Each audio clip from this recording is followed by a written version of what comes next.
l'araignée, elle connaît très bien le singulier. Dans sa toile, il attend d'attraper les brigands. En garde, car l'araignée est là. Il est fort, agressif, il a du sang radioactif. Il s'envole sur un fil, il fait du péril. Attention, car l'araignée est là. Des scorpions. Des guêpes.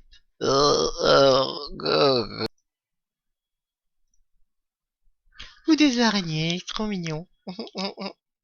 De correction de l'exercice 83, page 538. Et alors, la première question, c'est une question qui consiste à mathématiser, à modéliser un problème concret, un joyeux problème d'un élevage de scorpions, de guêpes et de mygales qui se bouffent les uns les autres. C'est magnifique, c'est merveilleux. Nous avons donc chaque mygale qui pique 2 scorpions, ce qui fait que pour déterminer le nombre de scorpions le jour suivant, il faut partir du nombre de scorpions le jour précédent, auquel on enlève ceux qui ont été bouffés par les mygales le midi. Voilà. Donc ça nous donne dans la matrice 1, 0, moins 2, tout va bien pour l'instant. Pour la ligne suivante, on a yn plus 1, donc le nombre de guêpes au jour suivant, qui est égal au nombre de guêpes le jour précédent, auquel on enlève celles qui ont été tuées par les scorpions le matin. I'm covered with scorpions. Get them off me. What are you doing to my head? Donc le nombre de scorpions le matin étant xn, puisque les mygales les mangent que le midi. Pour l'étape suivante, donc si je fais pas attention, je me retrouve avec le nombre de mygales auxquels j'enlève les mygales qui ont été tuées par une guêpe le soir. Oui, mais attention, les guêpes le soir, c'est pas yn. Les guêpes le soir, c'est yn plus 1. Pourquoi? Parce que le nombre de guêpes a évolué, parce que le matin, il y a un scorpion qui a mangé une guêpe. Du coup, c'est pas exactement ça. C'est yn plus 1. Ici, je vais y arriver. Voilà. Et donc, yn plus 1, on sait que c'est moins xn plus yn, ce qui donne xn moins yn plus zn, et on retrouve ce qui était donné dans l'énoncé.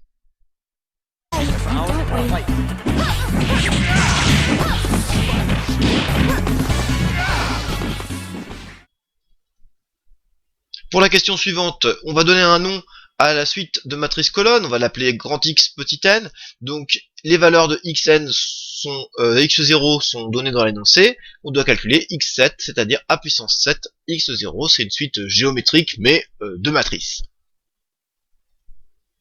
Avec la calculatrice, j'ai rentré une matrice colonne avec les valeurs voulues, j'ai rentré une matrice carré avec les valeurs voulues, je fais donc le produit matrice B puissance 7 fois matrice A, donc ma matrice A ici de la calculatrice, ça correspond à matrice x0, et matrice B c'est la matrice A de l'énoncé. Et j'obtiens 1, 1, 1, il reste une de chaque. Voilà. Il reste une bestiole de chaque espèce. On passe à la question 3. Donc cette fois-ci, on connaît x7. x7, c'est... il reste une mygale, les mygales c'est Zn, donc c'est 0, 0, 1. Je trouve que l'énoncé est un petit peu ambigu quand même, parce qu'on pourrait se demander si c'était bien 0 et 0 pour les autres quand ils disent qu'il restait qu'une mygale. Il pourrait très bien rester qu'une mygale et 25 guêpes. Mais a priori, je pense que c'est ça la bonne interprétation. Il reste plus rien, sauf une mygale toute seule, boss du game, il ne peut en rester qu'un. Et donc, qu'est-ce qu'on va faire de ce x7? On va essayer de retrouver x0. Pour ce faire, on va inverser la matrice A, c'est-à-dire, on va écrire a puissance moins 1, on va la mettre à la puissance 7, et on multiplie x7, et ça va nous donner x0. La calculatrice, alors vous allez me dire, mais on pourrait pas écrire a puissance moins 7, alors oui on peut, hein, mais la calculatrice aime pas ça. Du coup, pour le faire à la calculatrice, il faut bien distinguer l'inversion de l'élévation à la puissance 7. Je sais, j'ai testé. Hein. Donc si je le fais à la calculatrice, je vais reprendre mon petit calcul ici. C'est ma matrice, donc c'est matrice B que je vais élever à la puissance moins 1. Quelle est la puissance moins 1? Ah purée, vous le savez mieux que moi en plus, j'ai trouvé tout à l'heure. Là, voilà. Et puis, je mets des parenthèses, hop hop. Et puis, je multiplie par la matrice. Alors j'ai rentré dans C la matrice 0, 1, 1. Et on obtient cette matrice-là. 12 310, 15 968, et machin. X0 est égal aux valeurs que j'ai dites. Voilà.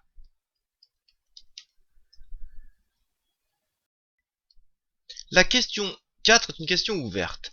Est-ce que c'est possible qu'au bout on ait une situation finale impossible au bout d'une semaine? C'est-à-dire que on ait une situation, je dis n'importe quoi, 3 guêpes, 12 mégales, et puis 7 scorpions, qui en fait ne peut pas exister parce que il n'existe pas de situation une semaine auparavant qui aboutirait à cette situation-là.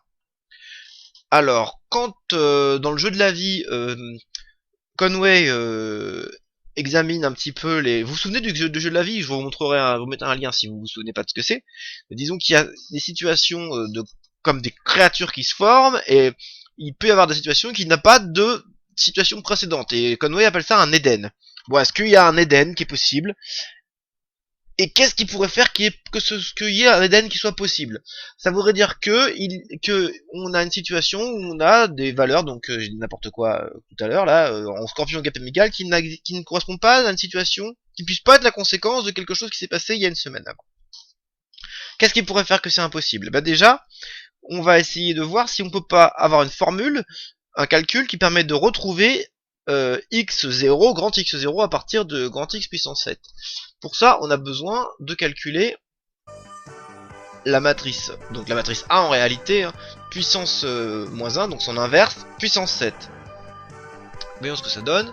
Et bien ça donne cette matrice-ci. Et cette matrice-ci, elle a des coefficients entiers, positifs. Et ça c'est vachement important. Comment on interprète cette matrice? Grand x0, c'est cette matrice-là multipliée par x puissance x7. Ce qui veut dire que petit x0 est donné par cette formule-ci. Pour que petit x0 n'existe pas, en réalité, il faudrait que il soit pas interprétable au niveau du problème. Parce que en réalité, là, il y a toujours une valeur pour x0. Pas interprétable, ça veut dire différente d'un entier naturel. Si x0 n'est pas un entier naturel, s'il y a une possibilité de valeur pour x7, y7, z7 pour que x0 ne soit pas un entier naturel, bah à ce moment-là, effectivement, c'est pas possible d'avoir une situation initiale qui donne cette situation finale-là. Le truc, c'est qu'on est en train de multiplier des entiers naturels entre eux et ajouter des entiers naturels entre eux. On obtient donc des entiers naturels. Ce qui signifie que il y a toujours une situation initiale qui correspond à n'importe quelle situation finale choisie. La réponse est donc oui. Et c'est fini. Abonne-toi. Gna gna gna. Guess we have to fight, don't we?